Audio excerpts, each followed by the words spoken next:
Roy Singham stirs up protests again. Is China interfering in American courtrooms? And Iran is turning out to be a huge embarrassment for Xi Jinping. That and more on this week's China News Headlines.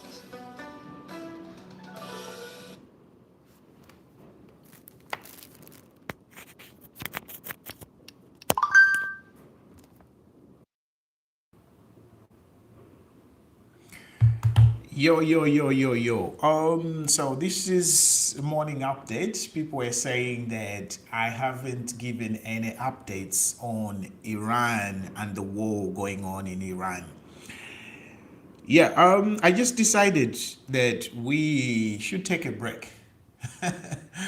I just decided that I should take a break from talking about war every day. Yesterday, I didn't make any videos about the war in Iran, and it was deliberate, it was intentional, because I thought that after talking about the war 7 days straight, it was time to give yourself a break.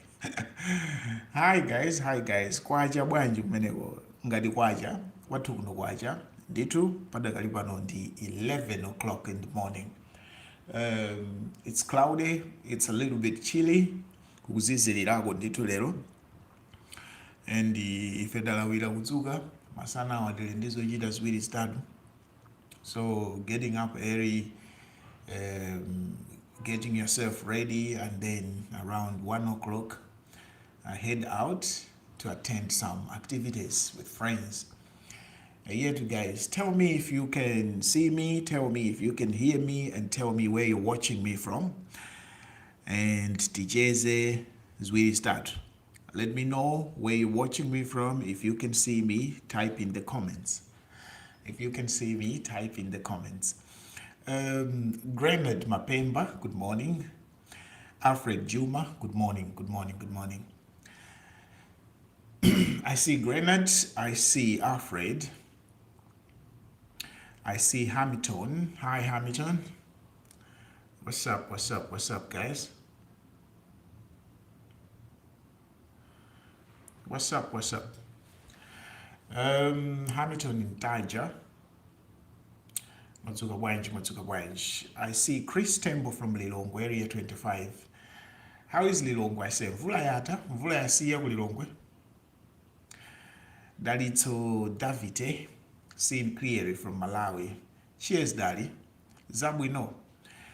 Yasin Archaibo. Hi, how are you, man? Yasin.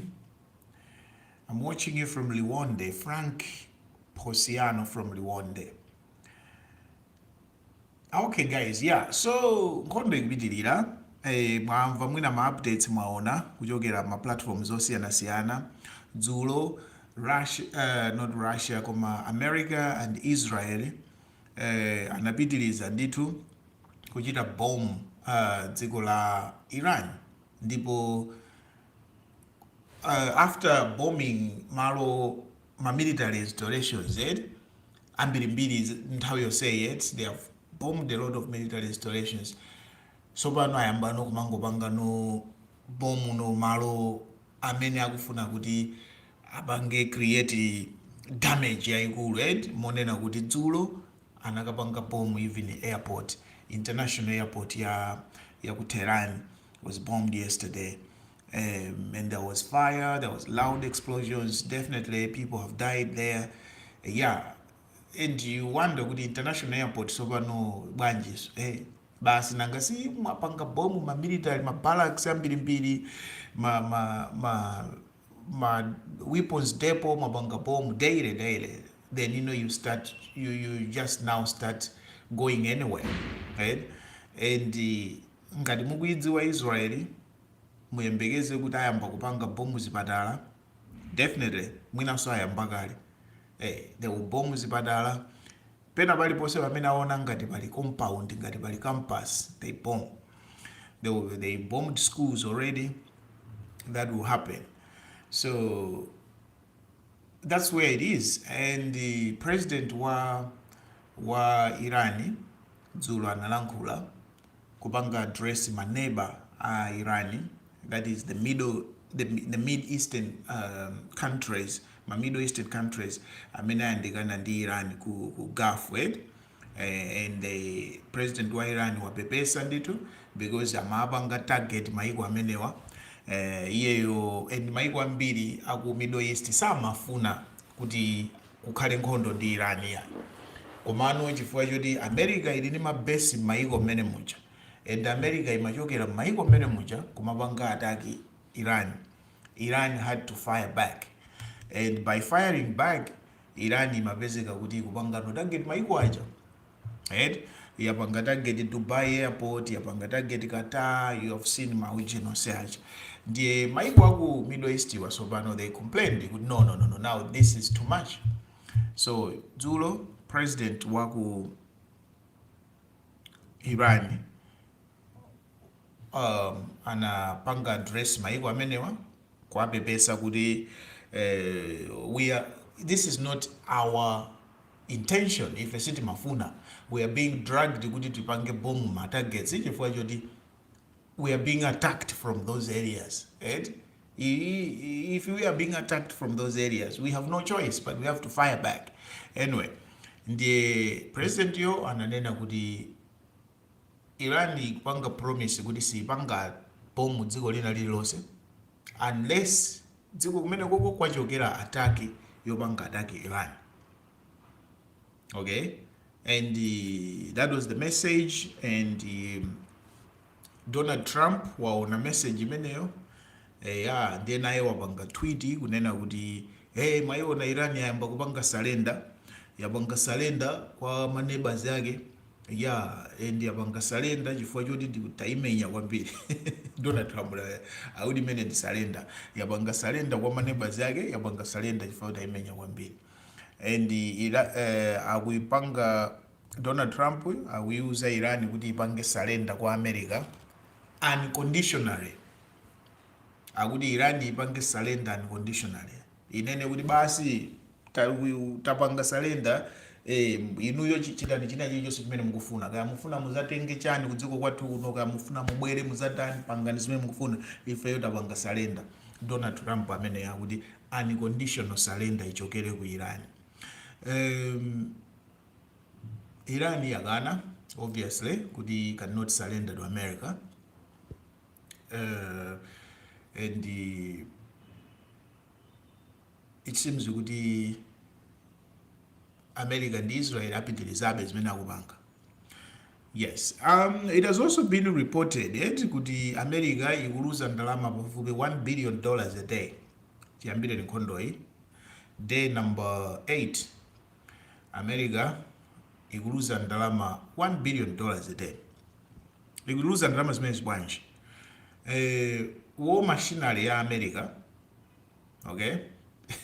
War machinery ya America is very advanced, okay? They have advanced weapons, very expensive weapons.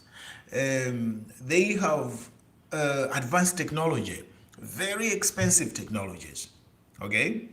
And iwowa ame yawoyo zida zawozo zinapangidwa design kuti amenyane ndi dziko linanso limenenso lili ndi zidaso zodula, okay?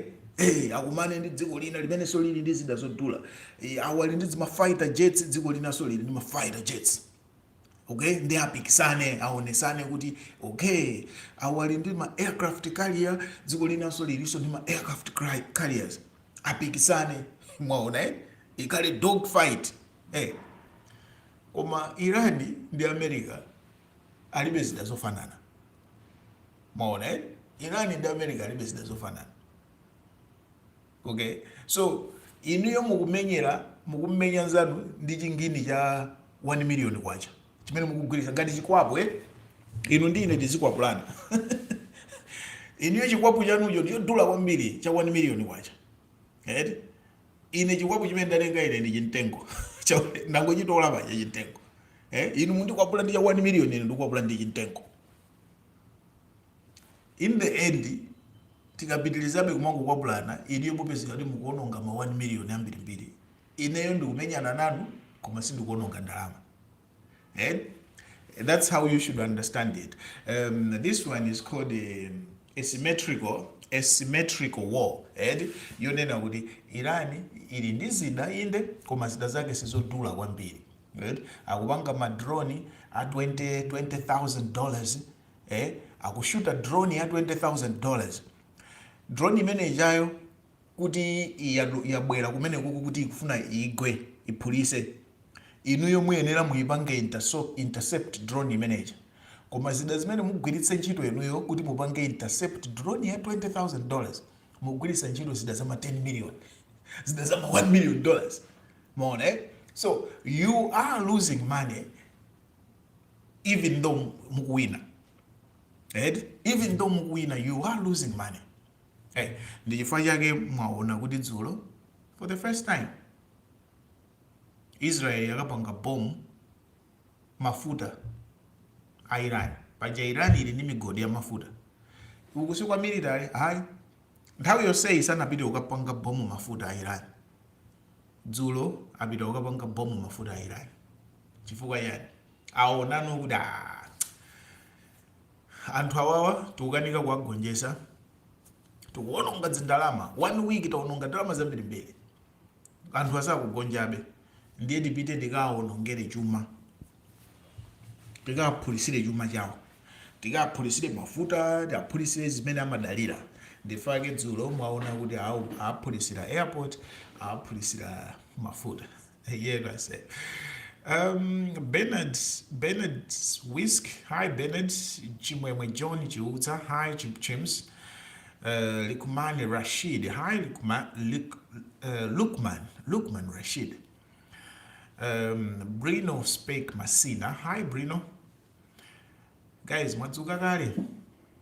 Malawira so. Idris Hassan from Durban. Inde Idris, zabwino. Ibrahim Square. Cheers. From Mponera, zabwino. Jacob Hill Lilongwe. Inde Jeko. China is good. Chris Tembo, China is good.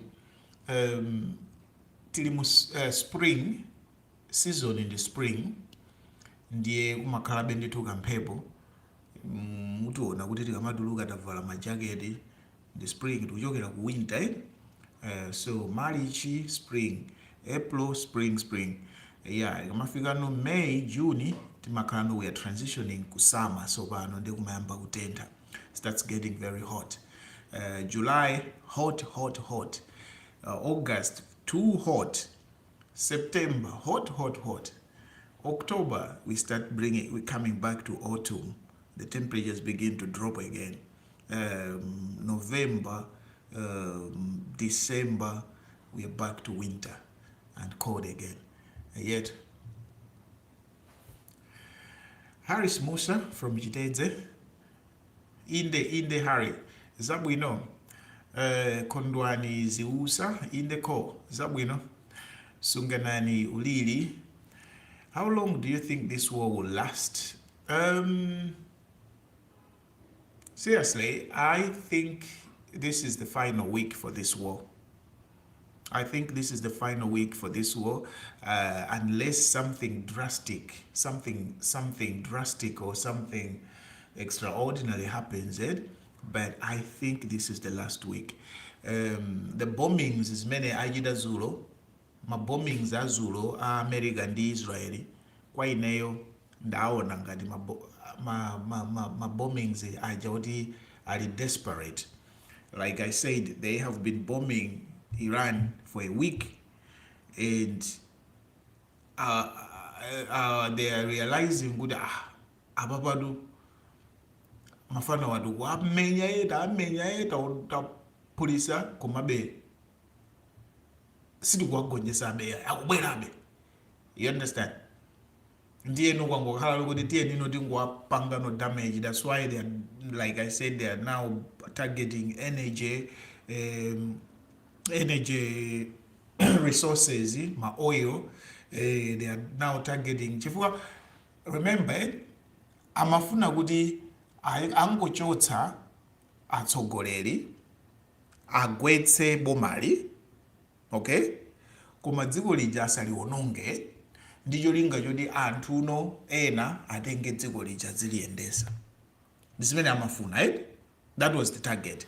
Timenye military yawoyi tiphulise military yawoyi tipange weekend achotse, okay. Ndifake amakuwuzani kuti haya, this is not Libya, this is not Iraq, this is not Afghanistan, chani kuti sitikupita kumene kuti they just want koma now that has proven to be difficult.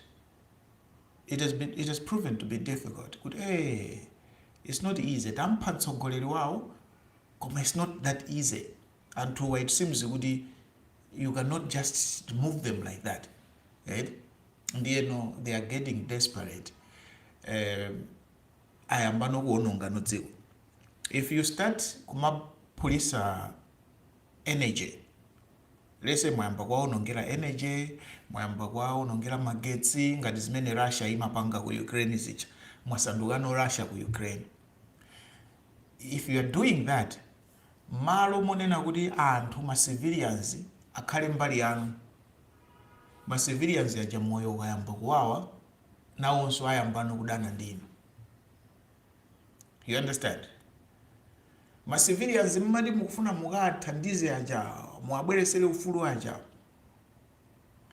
ngati simunapange fast kuwachotsera ma leaders aja, kuwabweresera ma leaders enawo kusintha dziko lija, liberation. If you haven't done that fast, you end up kuyamba kulimbisa kwaonongera dziko, kuyamba kuwaonongera mioyo yawo, and mioyo yawo ikayamba kulimba, right? Basi ayambaso kudana ndinu. Why are you bombing us? Why are you killing? You saw they bombed the school. Many people are not happy in that region. You bombed school. Children died. 150 children died. 170 something people died. 14 teachers died. The whole school bombed. So many young girls, young boys died. What do you think? And their parents, their relatives, their friends, everybody who saw this message, how do they feel about America? How do they feel about Israel? How do they feel about this war? You see? I hear you guys. So I think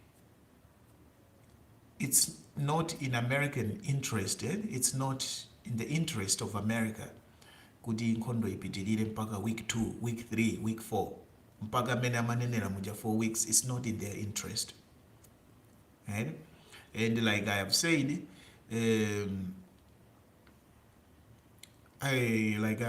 kuti it's not cheap. Ku America moyo wayamba kulimba, mafuta agwera mitengo, right? Ordinary people ayamba kudani kupangano lare against kumayambiriro kuja anthu anali excited, amupaya dola. Pano anthu amba kuboeka nazo. Ku America media, the public yambano kunena kuti no. Ngati mwaona news dzulo, asilikali 6 aja anaphedwa America, matupi awo apita ku America. Anthu aonano zimene pa TV. Anthu no aonano, ordinary Americans aona kuti anyamata athu kuti kwaphedwaso kumeneko, mabokosi akubwera, the president anapita kukalandilira. Now people will start asking questions kuti, is this okay? Is this worth it? Why are we dying? Why are we fighting this war? People will start asking that question. I don't think it's beneficial for America kuti nkhondo ija ipitilire nthawi yaitali. It's going to work against Trump. It's going to work against their people. New Zealand taona Britain nayonso ifuna isunthe asilikali ake kulowera kumbali za komweko. I don't know kuti is it just as a precautionary measure kapena afuna ajoine nkhondo, I don't know. Iran yanena kuti dziko lina lilonse la ku Europe lomwe lijoine nkhondo, Iran ipanga target Europe. Chiyambire sanapange target Europe, and ngati dziko lina lililonse lijoine nkhondo, they are going to target Europe. James Banda, hi James. Nice to see you, James. Tell us the truth about Iran. Isn't Iran fighting hard? Fighting hard how? Iran is like Ukraine. Nkhondo hii is similar to Ukraine-Russia war. The bigger country, the bigger power, yabwera ku dziko lanu. Okay? Ikuponya mabomba, ikaponya mabomba ikumabwerera. Kwawo kuja akadya nsima, akatoleraso mabomba, akonzekeraso tiyene asinthane shift, ena akwere ndege tiyene tikaponyeso mabomba. You understand? So it's not nkhondo ya equal, yeah. It's not equal war. Okay? Padakali pano Irani ilibe navy, asilikali apa madzi ilibe. Mastima awo amene anali nawo apa madzi about 20, mastima maboats kaya ma destroyers apangapanga target. Okay? Air Force ya Irani padakali pano singapikisane ndi Air Force ya America. You know already that America is the largest Air Force. Right? Hey. Ndiye sukuti Irani ikumatenga ndege nayonso kuuluka kukaponya mabomba ku America kapena kuuluka kukaponya mabomba ku Israel. It's not like that. Iran is responding kumano akumayankhira kwawo. Right? They are defending themselves. Matipanga bomb, they are retaliating. So Iran is not attacking. It's not I shouldn't say attacking. Iran is not the aggressor. Iran is imene kuchita ntopola ya. Iyo ndi imene kuchitiridwa ntopola. Right. So it's unfair kuti tinene kuti, like I said, mwina munali musanapange join ndi manena kuti nkhondo iyi ndi yama armies onena kuti ngosiyana.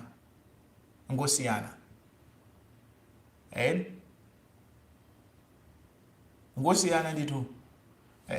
So Irani ikumenya nkhondo iyi mmene iyoyo ingamenyere ya ndi zinthu zake mmene ingakwanitsire. Awonso akupanga ndi zinthu zawo mmene angakwanitsire. Komano awo ali ndi zinthu zambiri, ali ndi advantage chifukwa ali ndi zida za mphamvu, ali ndi zida za makono, ali ndi zida zodula, zida za technology, zida zoti atha kupanga target pena pake mpaka zinthu zonsezo ali nazo. Irani ilibe zinthu ngati zimenezo. Munaona ma drone ya Irani mmene amayendera, mmene amapangira operate. It's different in the drone in America. It's different. Afia Wilson, in the Afia Wilson, Shabani Abdullah, good morning. Austin Dalama, good morning.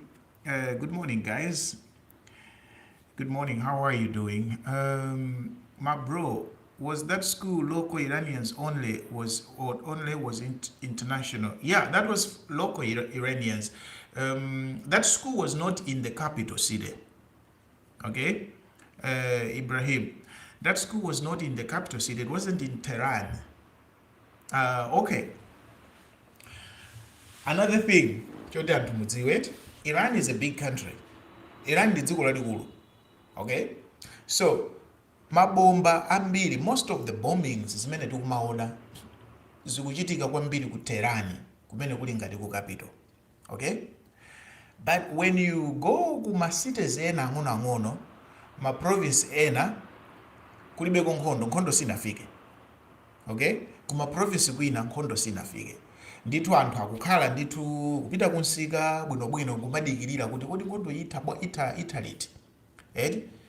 Nkhondo ili ngati kuti ikuchitika ku Lilongwe, inuyo muli kutali, mwina muli kubalaka.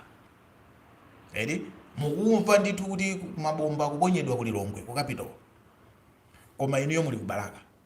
Okay, so Iran yesu kuti yonse daily ikuona mabomba. Komano the capital city Tehran ndi umene ili under attack kwambiri. Now bomba limene lijalo lomwe linapulisa skulu sikunali ku capital city mu Tehran ayi.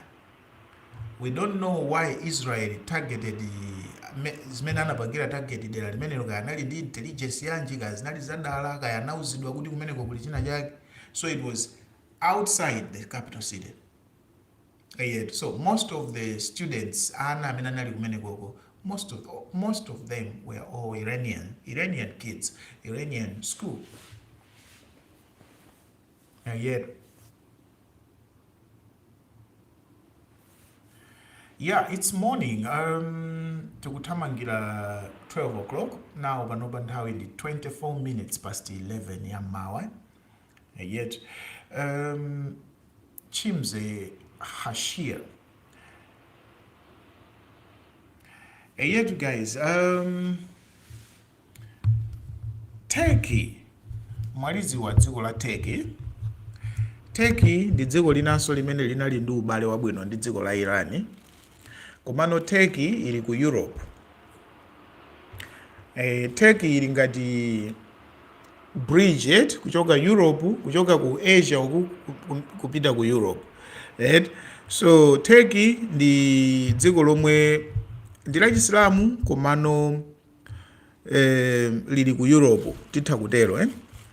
And lili mu NATO, komanso lili ndi ubale wabwino ndi Russia, linalinso ndi ubale wabwino ndi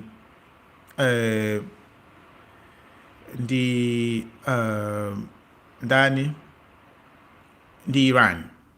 And from my statements ochokera ku Iran, you can see that Turkey is not happy with what is happening in Iran, and Turkey is also not happy the objectives za America zonena kuti afuna asinthe the structure ya leadership, the system ya government ya ku Iran. Turkey is not happy. Afritaj, your geopolitical outlook is very shallow. It's Saudi Arabia that asked Israel to bomb zitsime za mafuta as retaliation for what Iran did to Saudi Arabia. So why do you start with my geopolitical outlook is very shallow? Why do you start with that statement? If you have intelligence, yonena kuti Israeli yauzidwa ndi Saudi Arabia kuti mukapange bomu mafuta aku Iran. Does that, if you know that, does that make you kukhala ndi deep geopolitical outlook? And wina ali ndi shallow geopolitical outlook? Yeah. I say that's just a simple thing. Israel yabanga bomb, yabanga target ma oil infrastructure Iran idzulo. Nkhondo is ongoing. What does that have to do with geopolitical outlook yako?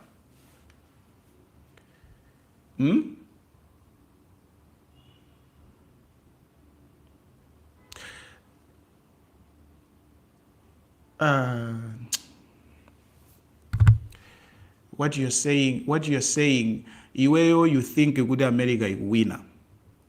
Right? There you think good America cannot be desperate. Let me educate you, Afritaj. Because now you have proven to me kuti you are the one who is shallow. In my assessment, zimene ndakulankhula baba, sinanene kuti America ikuluza. Sinanene. Ndakuza yocho ngani. Ndakuza ni kuti America ili ndi military yoti very strong than Iran. Ndakuwuza kuti America and Iran are not the same. It's like a giant fighting ndi mfana. Ndakufanizirani Russia and Ukraine. Now you are saying, Goody, just because America is winning, then how can they be desperate?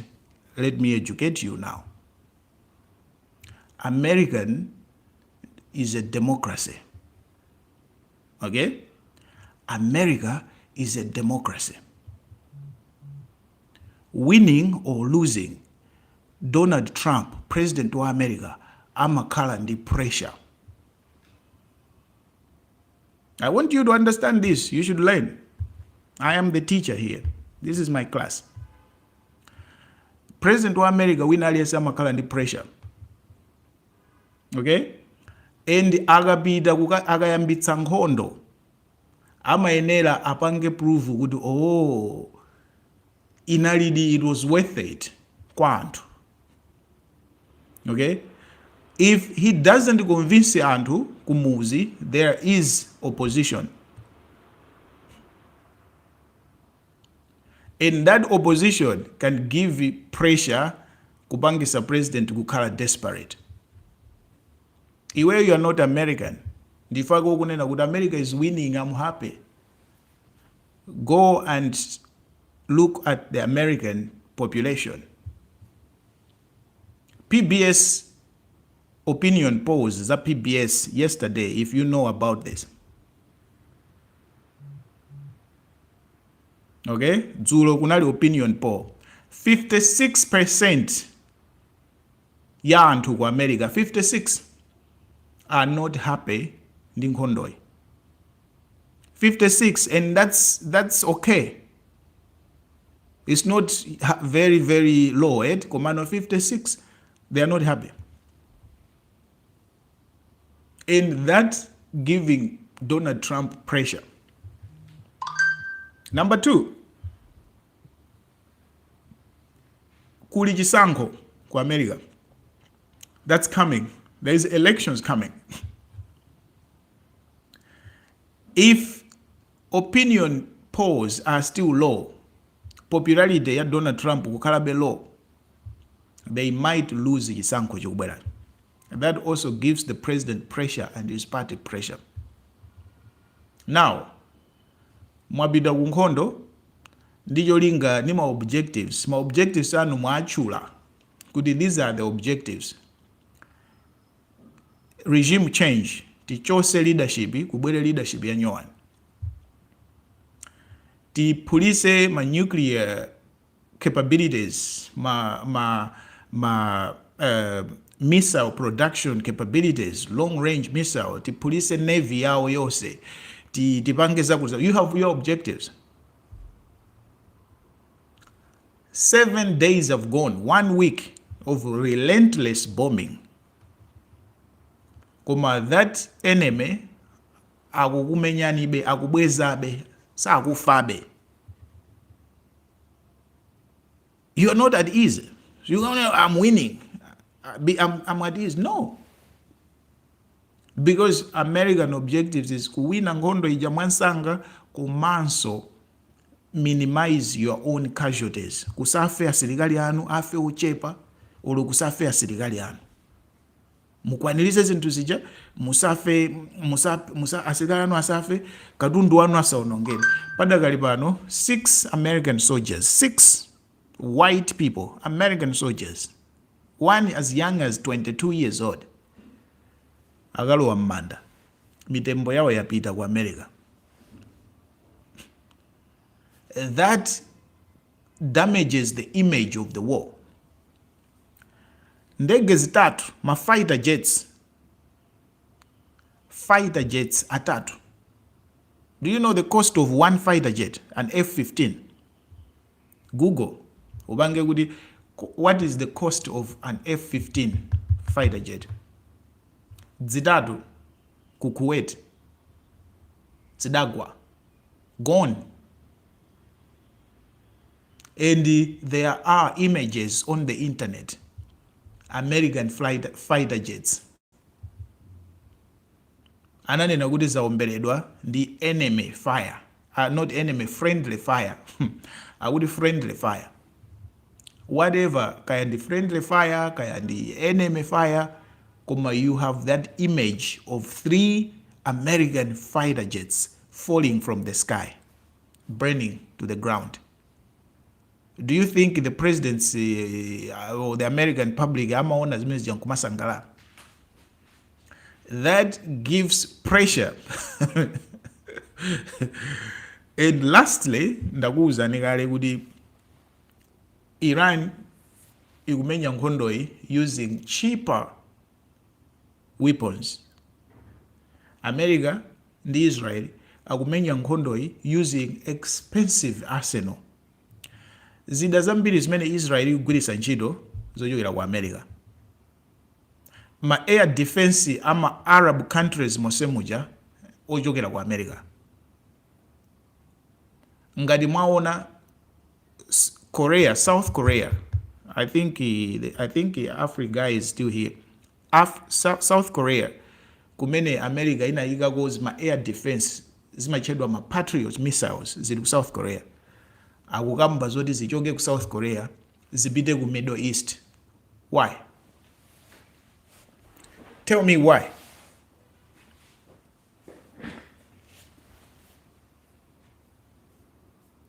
Why is South Korea saying kuti ma Patriot missiles systems zichoke ku South Korea kumene zimakhala kuteteza South Korea ku North Korea, kuteteza South Korea kuti china chake chikachitika kumene kuku zithandize, akuti zisunthe zipite ku Middle East.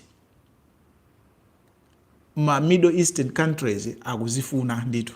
Why?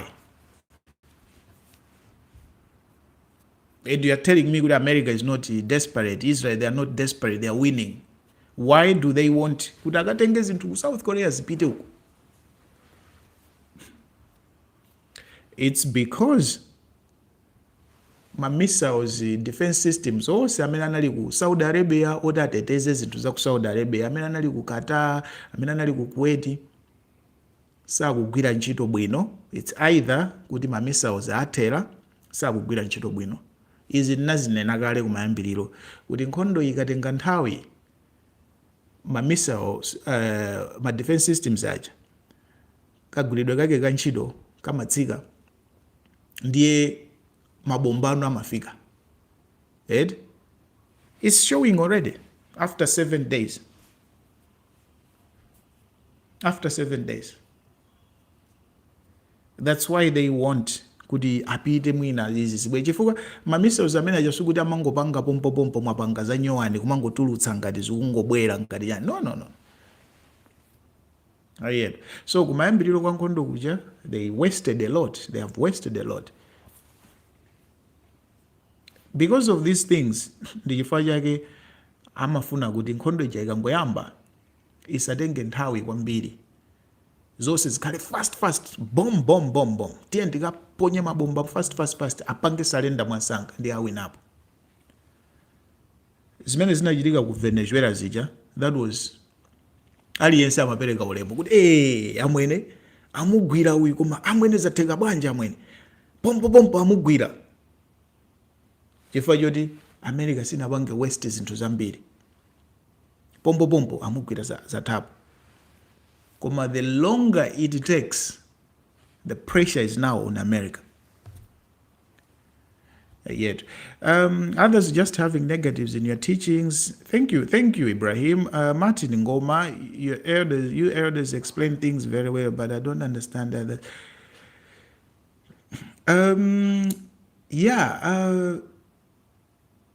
Amwene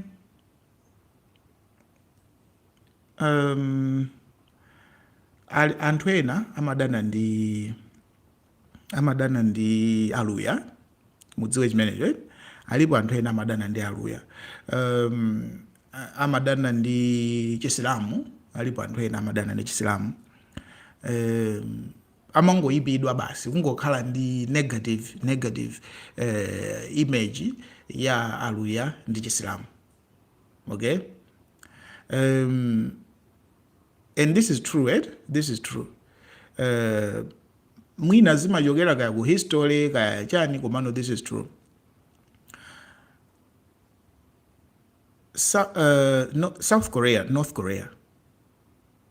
North Korea ikupanga ma nuclear weapons samabisaso.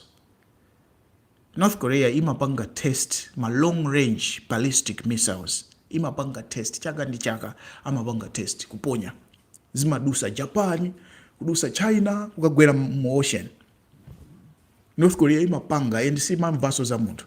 Anayipasa North Korea ma sanctions ambirimbiri, anayipasa mpaka pano. North Korea imapanga zake wa North Korea ndi Russia. North Korea inatumiza anthu kukamenya nawo ku Russia, kukapha ma Ukrainians asilikali kumwe kucho, kutumiza mabomba, kutumiza. Simuzamvapo Europe kapena America kuti tiye ndikapange invade North Korea, kapena kuti North Korea ndoyipa akangokhala ndi zida zati patose pa dziko pano chani ayi. Koma Iran sinapite kukapanga ataki munthu wina, sinapite kukatani, yapangidwapo ataki Iran ndi Iraq. Right? America yonso inali involved kumathandizira. Koma zakuzani kuti Iran yangosala pang'ono kukhala ndi nuclear weapons. Ikangokhala ndi nuclear weapons, it's bad for everybody, it's bad for this world. Isakhale ndi nuclear weapons, it's bad for this world. They will tell you that. Ndio madaba kuti koma akuluakulu anthu amadana nawo chonchi bwanji. Turkey itha kukhala ndi nuclear weapons.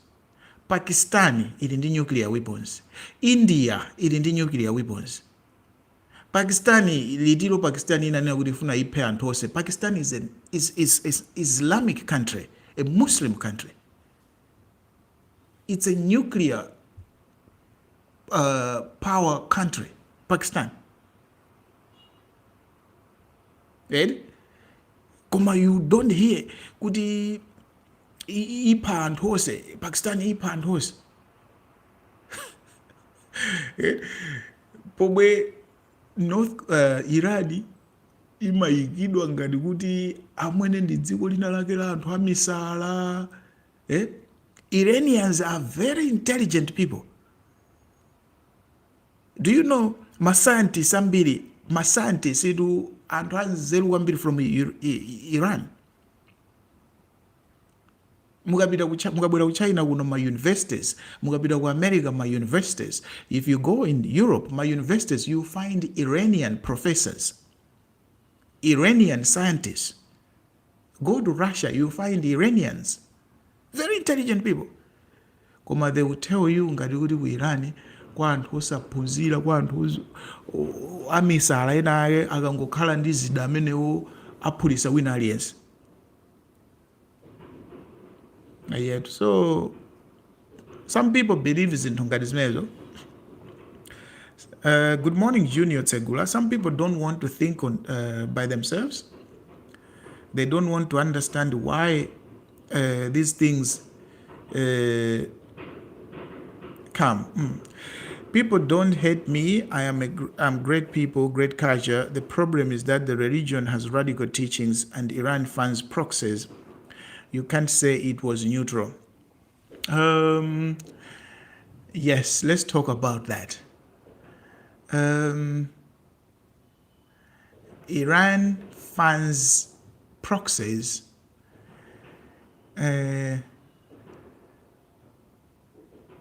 Which proxies? Which proxies? Enes Ganizani, Quiriano from Mozambique.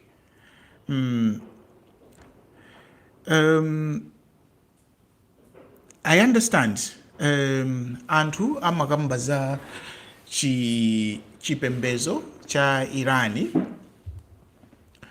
komanso ma Arabs ena sagwirizana ndi chipembedzo cha Shia Islam ya za Hussein, you guys know Hussein, yeah.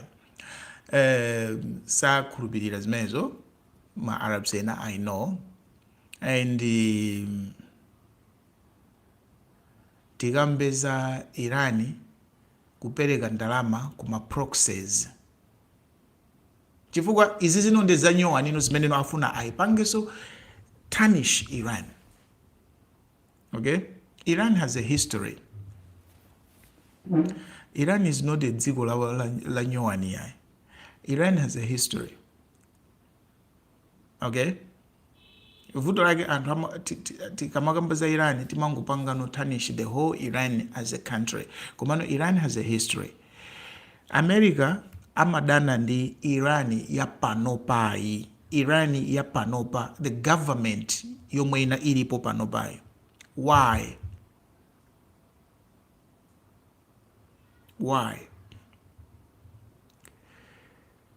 It starts from 1953.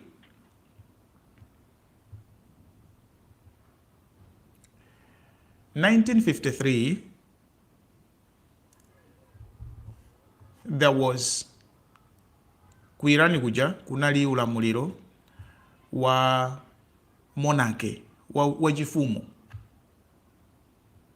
Tose timaziziwa tinaphunzirapo zimenezo za the Persian Empire, the last Shah, the last ruler wa Iran, the last Shah anali omvana kwambiri ndi America, omvana kwambiri ndi azungu. Okay, this last Shah, he was in good books with the president like JF Kennedy. If you go on the internet, you find him with pictures with American presidents. He was very good books with Americans after the Second World War. That was the Iranian Shah. Okay, but this Shah, he was very anali wankanza kwa anthu ake. He was very cruel. Okay, his leadership, it was absolute monarchy. Anali ndi mphamvu zonse ngati king. Shah akanena kuti chakuti ndiye kuti chakuti, akati we uphedwe, akati we utengedwe. Anali ndi zimphamvu, ndi mphamvu zija amadzipanga abuse. And kunali anthu ambiri amene ankavutika. Okay, including the first supreme leader Ayatollah Khomeini. Anali gulu la opposition lotsutsana ndi Shah uja kuti ulamuliro wake uthe, kunoko tikhazikise ulamuliro wa Chisilamu. Kunaliso anthu ena amati yayi ulamuliro wake uthe, kunoko kukhale democracy. You understand? Osewa anali ku opposition, koma Shah uja ankawa finya osewa. Monena kuti the first supreme leader Khomeini adathawa ku Irani, amakhala kuti ku Europe, ku France, ndi kumene amakhala Khomeini. He was in France, bwino, nobody amadana naye kumeneko, amakhala kumene kucha Ayatollah. Okay, until the revolution yomwe inachitikano ku Iran, kuti anthu Shah uja anayamba kukalamba, ayamba kukula, ndi akamakula dictator nkhanzaso kumachulukira. Mpakano anthu ku Iran ananena kuti no, enough is enough. Anakwanitsa kugwesa ulamuliro wake uja. Okay, America was not happy. America was there alaye wawo amene amamvana naye amene amapatsa dilu ya mafuta wonse akugwa pa mpando. America was not happy kuti munthu wathu yuyu amene ndi amene amatipatsa key kunoko akuchoka pa mpando. America was not happy. So Shah uja adachoka kumene kuja, amene anayitanidwa kuti azatenge boma alamulire Irani anali ndani? Anali Ayatollah Khomeini kuchokera ku France, kuchokera ku Europe. Ndege inabwera ya Ayatollah kuzatera ku Tehran ku Iran. Dziko lonse linali panja pa ma streets kusangalala. It was rejuvenation of the country. Aliyese kunena kuti we are free. Za monarchy zijasitu kuzifunanso, za maufumu chani zonse Ayatollah wabwera. Ndipo Ayatollah ananena kuti tukhazikisa ulamuliro wa Chisilamu, chipembedzo chathu. This is now an Islamic Republic. Okay? Nde munthu amene walandidwa ufumuyi wakhala ufumu amazifira kuti iwo ndi banja la ufumu, ali kunja uko. Definitely azafuna kuti azabwere chifukwa anali ndi masapota ake, anthu amene amadya nawo mu ufumu wakewo, wofuna beza ufumu zichi ali kunjako, afuna kuti azabwere. Ndiye anthuwa amafuna kuti ampange in prison, amuyike in prison Shah uja. America idampasa visa Shah uja kuti apite ku America. And adanena kuti Shah apite ku America, kumpasa okay yoti apite ku America. Anthu ku Iran anapya mtima, makamaka achinyamata anapya mtima kuti America sopano ifuna ipange interfere, ilowerere mu dziko lathu. Izi zatitopetsa chifukwa nakamba za 1953 anthu analandaso boma. America inabweresa Shah uja, inambweresaso Shah uja kuzatengaso boma. Shah anachosedwa mboma 1953 koyamba, koma America ndi CIA anambweresaso. Inkupitirira kumazunza anthu until apapano 1979 wachoka. Ndi America inamtenga kumpitisa ku America. Zimenezo anthu aku Irani achinyamata adapsa nazo mtima. Adapsa nazo mtima, anayamba kupanga zionetsero ku Tehran. Zionetsero zimenezo adapita ku American Embassy. Ku American Embassy kuja anayamba kupanga zionetsero mpaka adachola embassy gate, analowa mkati mu embassy mpaka adagwira ma Americans 44 American staffers. Zilipo pa internet pamutha kudzionera zimenezo. The American hostages in Iran mudzipeza zilipo. Donald Trump uja ali ndi zaka 34 nthawi imeneyo. Donald Trump uja ali ndi zaka 34, ali kale misinkhu yathuyi, akudziwa kale zinthu, anaona. And pali ma video ya Donald Trump akulankhula za zimenezozo. Adapsa mtima kuti Iran, the new leadership ya Iran yagwira ma hostages ma Americans, ndipo sakuwapanga release.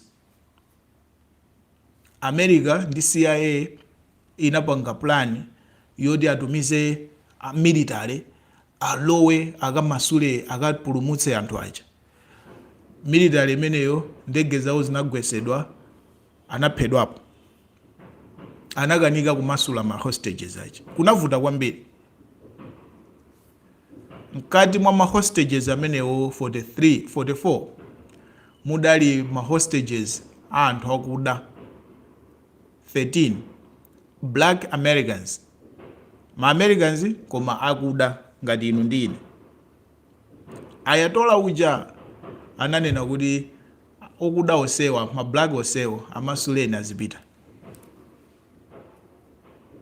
Mungosunga enawo akudawa azipita. We should not keep akudawa. Akudawa ndi abale athu nawonso amavutika, even ku America ko avutika kwambiri, apite. ayatola uja anamasula amenewa, mablacks anapita, ndipo mablacks adabwerera kuja anthu aku America azungu maracist anapya mtima kwambiri kuti Irani imasula bwanji mablacks wa ife nkutigwirabe. You understand? Zinachitikatu zizi sizopeka. It happened. Moti amene amabwera kuti azapange negotiate ndi ayatola kuti apange release ma American hostages amakhala anthu okuda aku America kuti atipite tikakambirane nawo. Okay? Azungu ambiri ku America sadaiwale nkhani imeneyi. Ndiye ayatola anakhazikisa the Islamic Republic. Of course later on anthu anamasulidwa, right? Anamasulidwa anapita. After anakhala nditu later on Irani inapanga boma lake ndi kumadzilamulira ndi system yawo ya nyowani ya Islamic Republic yo. Now America kuchokera nthawi imeneja anayamba kunena kuti Irani isakhale ndi zakuti, Irani ili ndi maprogramu azakuti. Okay? And not only that, anayesera kugwiritsa ntchito ku Iraki kupanga zimene mukukamba inu amene munandifunsa zoti Irani imapanga fund ma proxies. Number 1 country yopanga fund ma proxies pa dziko lapansi pano ndi America.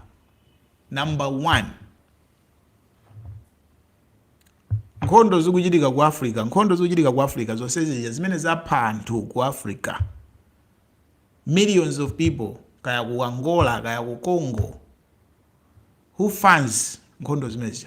CIA, America. They were funding ma fighters kuchokera ku Iraki kuti alande boma ku Iran. Akuwuzani pompano kuti akupanga fund support ma Kurds, the Kurdish fighters, kuti achoke ku Irani, ku Iraki alowe akhala kuwapasa ndalama ma Kurdish fighters. Ndipo ineyo I love chifukwa people timango khulupirira china chilichonse chimene Western media ikunena, tonse timango chikhulupirira basi uzitenga ati Irani ndimene imapanga fund chanjani. America is the number 1 funder. You understand? America is the number 1 funder, and they have been funding kuti achose Islamic yani leadership mpaka pano. Now let me answer your question. Irani imapanga fund Hamas, imathandiza Hamas. Who are Hamas?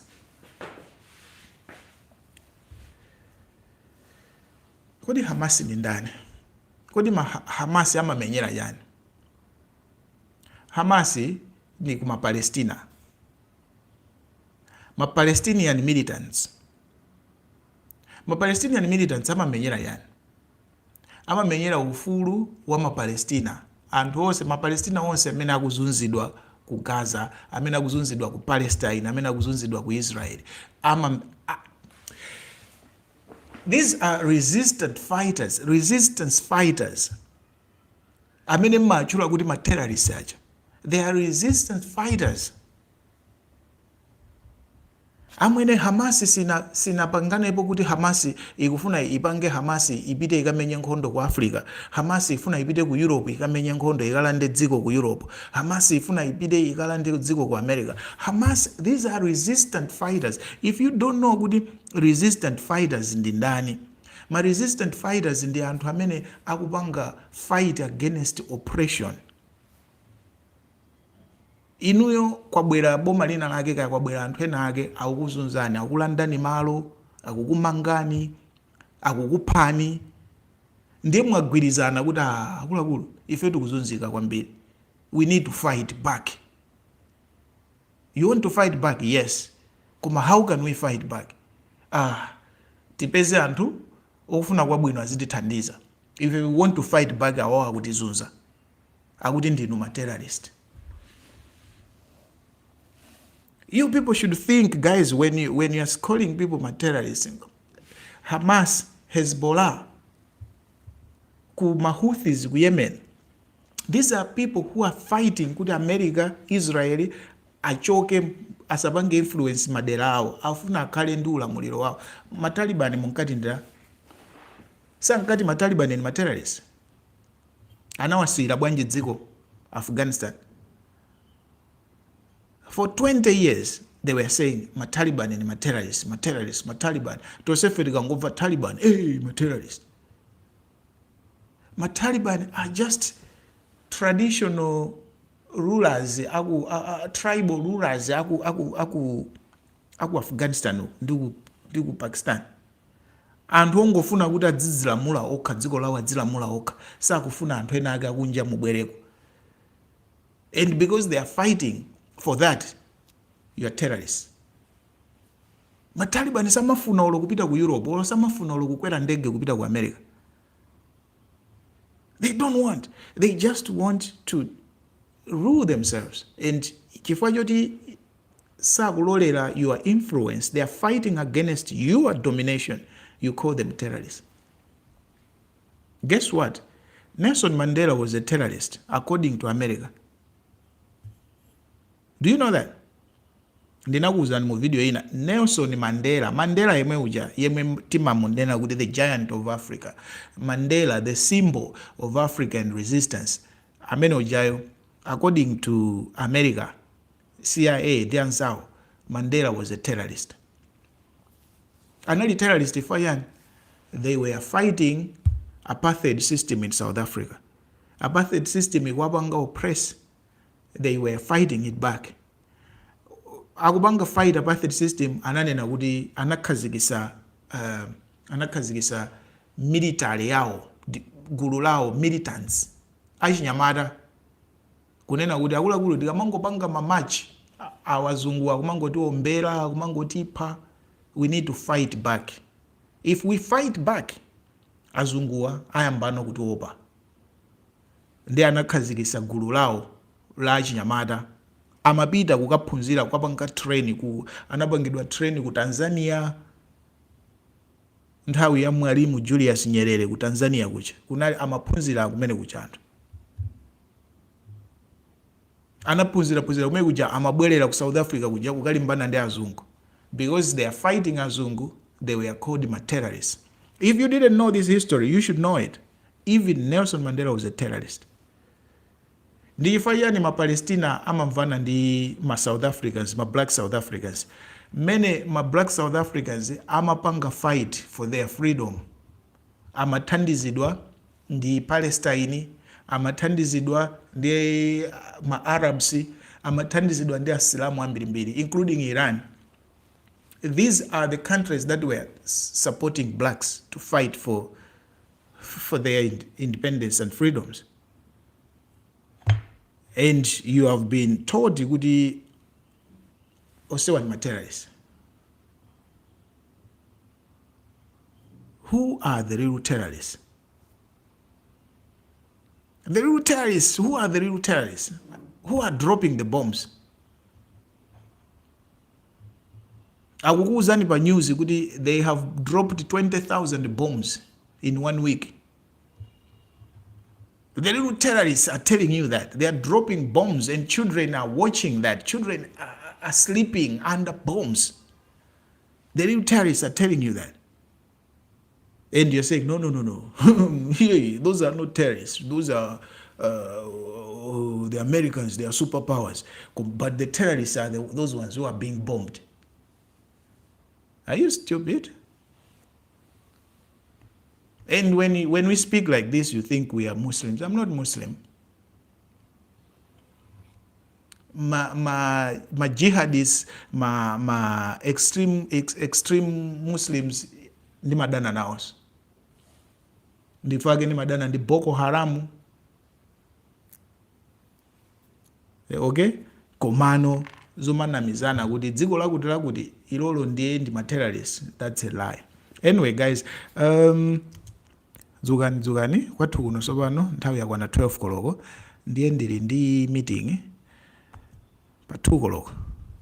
I have to go out for a meeting, so I need to have lunch, I need to prepare and then go for a meeting.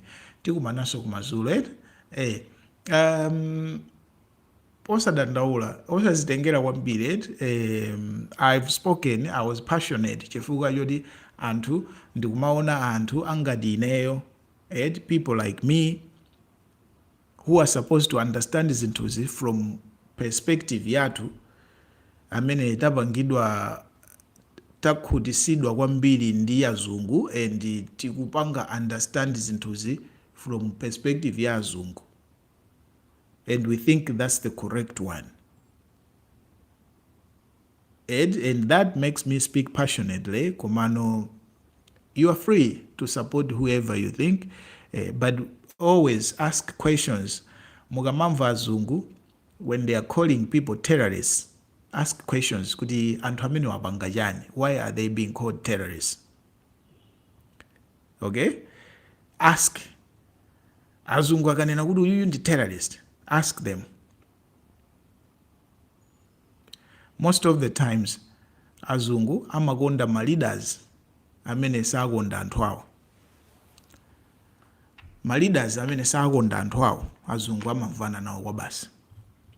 Ma leaders amene amayika anthu awo first, kumapanga zawo first, azungu amasemphana nawo. Zimachitika izizi, and just pay attention, be open-minded. Sizonse zimene ndanena ineyo zili accurate, zimene ndalankhula zina zithaso kukhala kuti nthawi zina sizimakhala choncho. It's not like exactly like that. Alipo anthu ena atsogoleri ena ankhanza, ochitira nkhanza anthu awo alipo. Leadership yaku Irani sikuti nakuwuzaninso kale kuti ulamuliro wa Ayatola, chifukwa Ayatola wakhala pa mpando zaka zambiri, kuchokera 1979 kufika panopa ndi kale ife tisanabadwe. And nthawi yonseyi kwachitika zinthu zosiyanasiyana ku Irani, kwachitikanso zinthu za nkhanza, anthu ena anathawako. So I'm not here to say kuti ulamuliro wa Ayatola kuchokera 1979 kufika leroli unali wabwino, wachikondi, wamya. No, I'm not saying that. You find anthu aku Irani ena amene mwina abale awodi anazunzika. You find them. Even ku China kuno, you find anthu ena nditu odi abale awo anazunzika. Anthu ena abale awo anapanga. We should not downplay anthu ngati amenewo. Koma tisanamizidwe kuti America ikupanga izizi chifukwa imakonda Iran. Tisanamizike kuti America ikupanga izizi chifukwa imakonda anthu amenewo. And chitsanzo chabwino ndi chimene chachitika ku Venezuela. Anachosa Maduro, anayikapo tsogoleri wawo amene akuwapasa mafuta za anthu aku Venezuela kuti miyoyo yawo yasintha kapena akukhala ndi ufulu, alibe nazo ntchito. Iwo bola asintha tsogoleri kwabwera tsogoleri amene akuwapasa mafuta. Za anthu, the poor people aku Venezuela amene amaona ngati kuti president akasintha ife miyoyo yathu isintha zakuti zisintha, alibe nawo ntchito, asiya bola akumvana ndi president.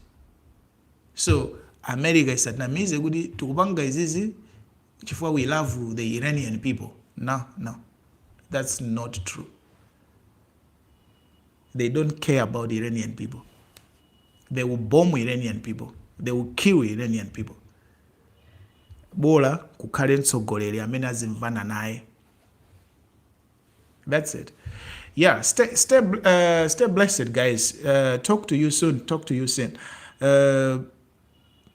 Johannesburg, from Johannesburg, Esau, Fletcher, Samuel Makomo, Don, Imlan, Felix. Stay blessed, guys. Henry Bangira. See you guys later.